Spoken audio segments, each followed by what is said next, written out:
How to fix messages are missing on Messenger. Hey there, welcome to Insightful Tutorials. In today's video, let's learn how to fix messages are missing issue on Messenger. It is also commonly known as missing chat history issue on Messenger. Without further ado, let's get started. Open Messenger on your device. You will land on the chat section. As you can see, I am getting a notification saying messages are missing, restore now. You may also see missing chat history, sync now instead. Tap on the blue restore now text. Then it will ask you to enter the PIN that you created while enabling secure storage on Messenger.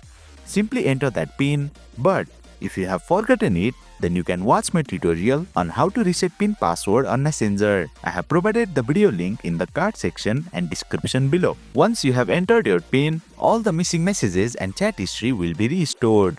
As you can see, that notification is not showing anymore, which confirms that the chat history or missing messages have been restored. And boom, you have successfully learned how to fix messages are missing issue on Messenger. That's it for today's video. If you found this video insightful, please don't forget to hit the like button and make sure to subscribe to our channel for more insightful tutorials.